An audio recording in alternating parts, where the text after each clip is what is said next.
Tout comme le soleil solaire avec éclat chaque matin et se couche le soir aux horizons du grand et majestueux fleuve Zaïre, fier d'avoir apporté à l'humanité le ferment de survie nécessaire. Le Zaïre, son parti national, le mouvement populaire de la Révolution, ses 30 millions de militantes et militants, hommes, femmes, enfants, jeunes et vieux, tous, flambeaux du tricolore à la main, sont aujourd'hui debout, mobilisés, déterminés et rangés derrière un seul homme, animé d'un seul idéal, pour bâtir dans la paix, l'unité, la justice, le travail, la dignité nationale, un pays toujours plus beau, toujours plus prospère et prêt pour le grand rendez-vous du donner et du recevoir.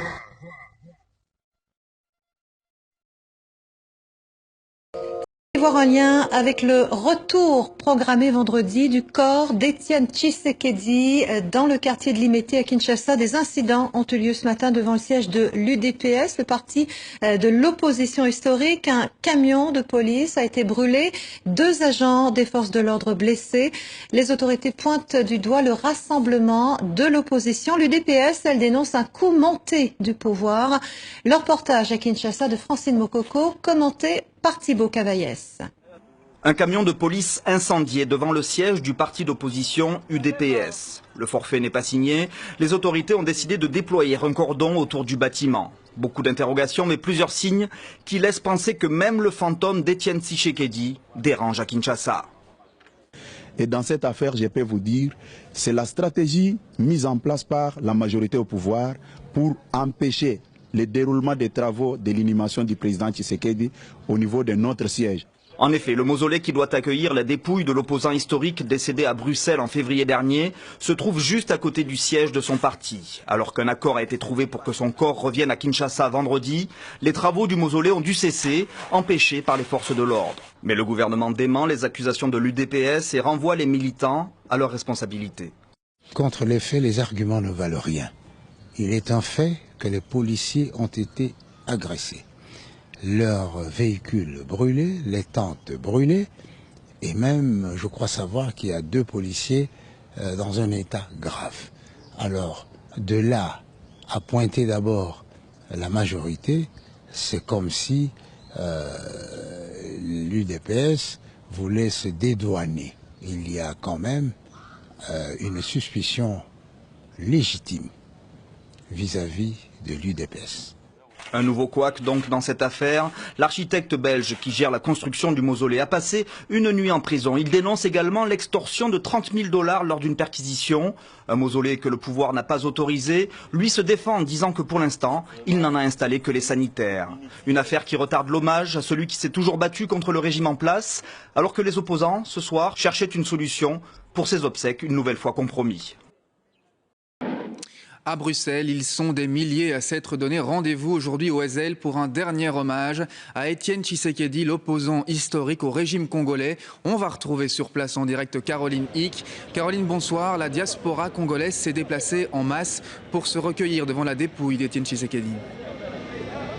Oui, effectivement, selon les premières estimations, environ 5000 personnes se sont rendues cet après-midi au Palais 2 du Ezel pour rendre hommage à Étienne Tshisekedi. Alors évidemment, des Belges de Bruxelles, de Liège, mais également des pays limitrophes et puis de parfois beaucoup plus loin, des États-Unis, du Canada ou du Royaume-Uni par exemple. C'est vrai qu'ils avaient l'assurance aujourd'hui de pouvoir voir physiquement une dernière fois Étienne Tshisekedi puisque tour à tour, ce soir encore, ils peuvent faire le tour du cercueil et le voir physiquement puisque ce cercueil est ouvert. Alors certains en ressortent très émus évidemment et puis d'autres plus remontés que jamais, plus motivés que jamais pour perpétuer la lutte d'Étienne Tshisekedi. Je vous propose de découvrir le reportage que nous avons réalisé ici cet après-midi avec Michel Téchi.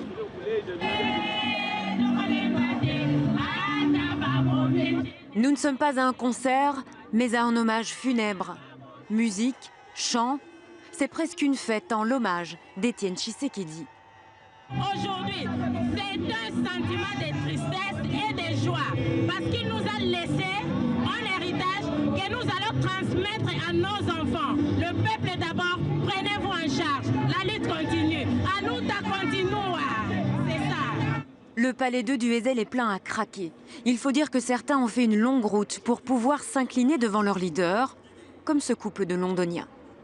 Moi, je suis mère de 5 enfants. J'ai laissé tous mes enfants pour venir ici. C'est pour vous dire à quel point nous tenions à venir ici. Et nous avons voyagé avec un papa de 87 ans, juste pour pleurer Tshisekedi. Quand retentissent les chants traditionnels et l'hymne congolais, certains ne peuvent effectivement retenir leurs larmes.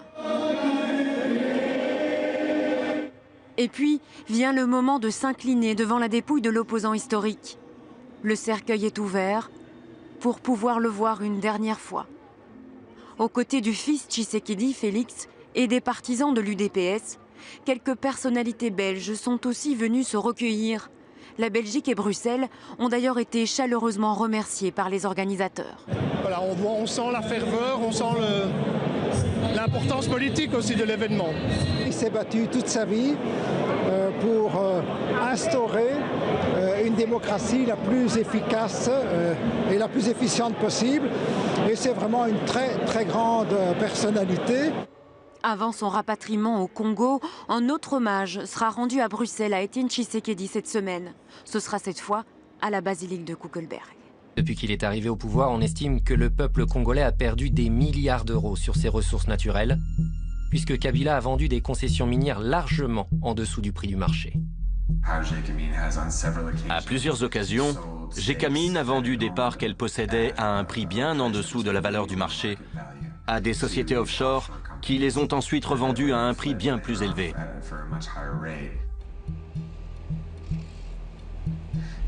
L'un des marchés les plus douteux qu'ait passé Gécamine est celui du projet SMKK sur le cuivre et le cobalt, dont 50% appartient à la société minière kazakh appelée ENRC. Les 50% restants appartiennent à Joseph Kabila. Tout d'un coup, Gécamine ne possédait plus les 50% restants. Ils ont été vendus à la société offshore Emerald Store Enterprises, basée sur les îles Vierges britanniques, pour la somme de 13 millions d'euros. Personne ne savait qui c'était ni d'où ils venaient. Quelques mois plus tard, ENRC a racheté la Emerald Star Enterprises, les 50% qui appartenaient autrefois à Gécamine, pour la somme de 66 millions d'euros. Ça n'a aucun sens. L'État a perdu plus de 50 millions d'euros. Il est évident que Gécamine savait que sa propriété valait bien plus de 13 millions. Alors, pourquoi est-ce qu'ils n'ont même pas bronché?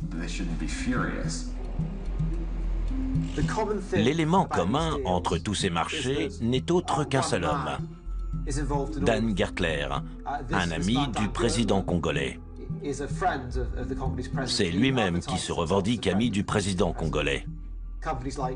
Les sociétés comme Glencore et ENRC font toujours appel à Dan Gertler. Tous les marchés passés avec Gertler fonctionnent de la même manière. Une société associée avec Gertler et basée sur les îles Vierges britanniques achète une concession minière à Gécamine pour environ 5% de sa valeur sur le marché. Juste après, la concession est vendue à une grosse société minière, ENRC ou Glencore, à sa véritable valeur. Cela représente une marge de bénéfice de 800%. Ces bénéfices ne reviennent pas à l'État congolais, mais uniquement aux sociétés offshore des îles Vierges britanniques. Comme les lois de ces îles protègent les sociétés, on ne peut pas savoir qui a réellement tiré profit de ces marchés. Peut-on prouver qu'il y a eu de la corruption? Non. Mais il y a une telle différence entre ce que le gouvernement déclare avoir reçu, ce que la société affirme avoir payé au gouvernement, et ce que la société a vraiment payé. On ne connaît pas les montants exacts. Ce n'est pas normal, et pourtant on voit ça depuis toujours. Le chiffre d'affaires annuel de la société ENRC basée à Londres s'élève à plus de 3 milliards d'euros. Celui de Glencore, également basé à Londres, s'élève à plus de 2 milliards d'euros. Dan Gertler fait désormais partie du classement des nouveaux milliardaires de moins de 40 ans. Combien est-ce que le Congo a véritablement perdu? Nous n'avons pas toutes les données. Mais en analysant simplement 5 marchés de ce type qui ont été passés, on estime que le Congo a perdu au moins 1,2 milliard d'euros uniquement sur ces 5 marchés-là.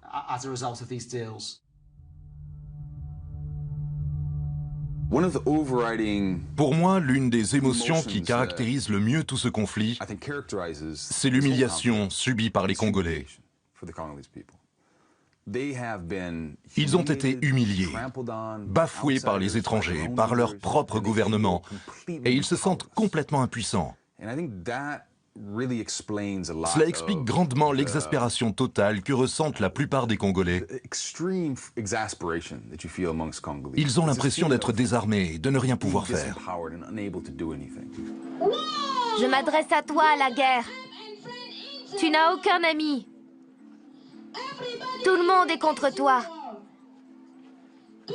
Je suis un orphelin à cause de toi.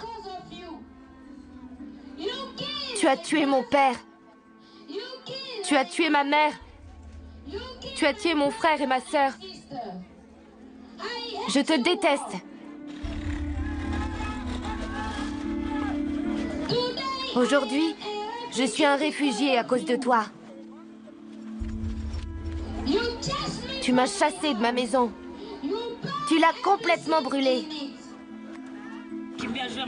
On a dû fuir à cause de tous les coups de feu. Ça fait 1 mois et demi qu'on est ici. On meurt tous de faim. Il n'y a aucun espoir ici. J'ai le cœur meurtri. Il n'y a pas de quoi être fier. Mais tu n'as pas gagné. Toute ma famille se bat contre toi. Tout mon village se bat contre toi. Et le monde entier hurle « Non à la guerre! Non à la guerre! Non à la guerre !» Je m'appelle Samuel. Congo crisis, in a nutshell. Since 1996, over 6 million people have died in the Democratic Republic of the Congo, so that we, in the Western world, can benefit from its resources. Congo is extremely rich in gold, diamonds, copper, cobalt, tin, uranium, coltan, and many other precious minerals. Congo has 64% of the Earth's coltan, a precious mineral that is needed for our modern electronics like iPhones, iPads, computers, laptops, PlayStations, Xboxes, Nintendos, jet engines, inkjet printers, and the list goes on and on. In 1946, the Strategic Minerals Stockpiling Act was passed to obtain and stockpile cobalt. With the largest reserves of cobalt on the planet, Congo was targeted.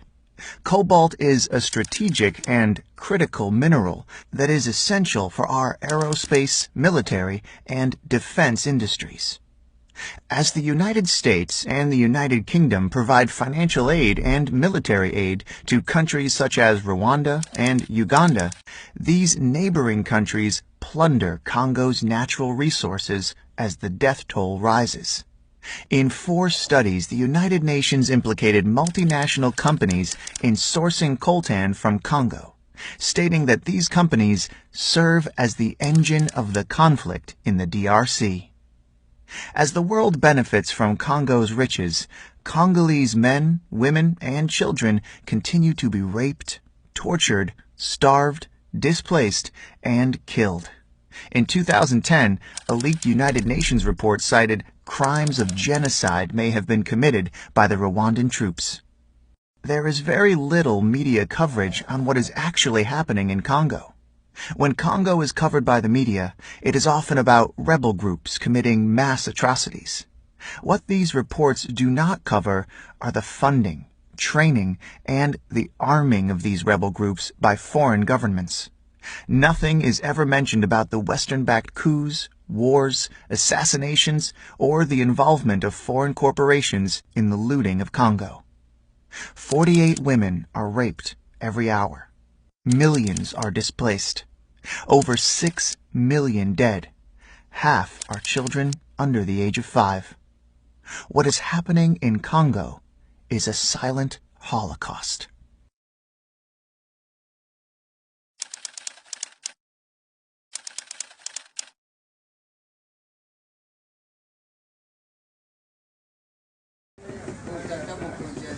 Chef de l'État zaïrois en personne et pas en image. Oui.